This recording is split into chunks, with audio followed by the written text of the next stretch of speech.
Good morning.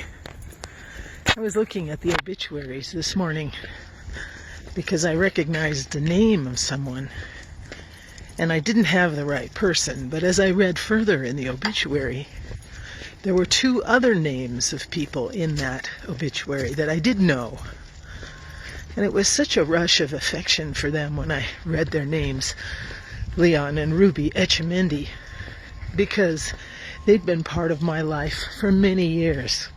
And apparently they'd shown great kindness to the man who died as well.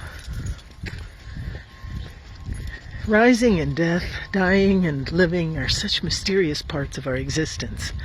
I've got this pot of succulents that I'm cultivating, and the aloe plant has grown crazy large, much bigger than the others.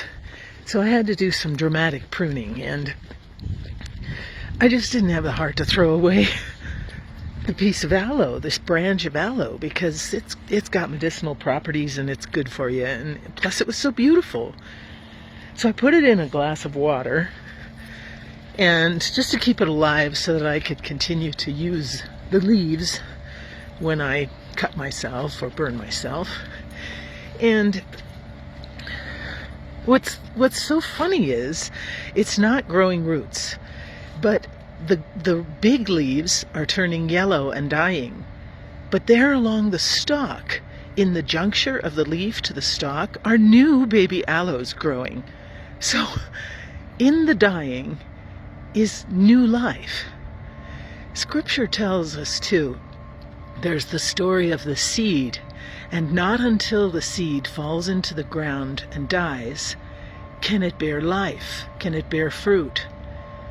One form of life giving way to another, in holding on to being that seed, it would never develop further than being a seed. It would never become the plant or the flower or the stalk that it was meant to be.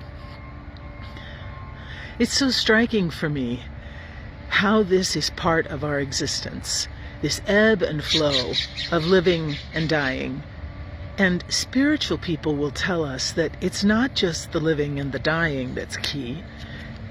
It's the attachment that we have to what we experience at the moment. So unless I let go of my attachment of the way I prefer the living and the dying to go, I will not gain any benefit from it.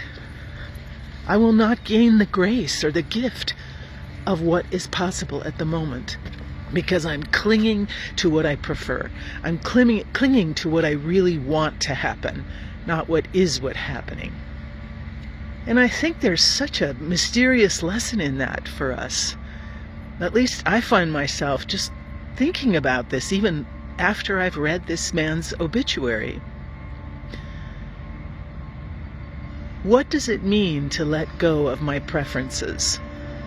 To pry my fingers off of what I want to be real, what I want to happen, what I really, really wish would happen. And if I can do that, I mean, sure, other people can pry our fingers off of the reality, right? But I don't think we're learning anything from that except resentment and anger and how do I clench back onto what they pried my fingers off of. But if I can do it myself, if I can come to a place in myself where I'm able to gently pry my fingers off of what I prefer and to sit with what I have at the moment, there's great peace in that. It doesn't mean that there's not pain in the process, right? We're not pretending that's not so. But Scripture tells us, the divine who created us tells us that if we can live life with a looser grasp, there's greater peace. There's greater wholeness and contentment. Instead of this surging underneath us that we don't have what we want, we grow in an acceptance of what is real and what we do have. Life and death, attachment and detachment, such mysterious parts of who we are. I think we'll leave it at that. I know I've got a lot to chew on. Have a great day.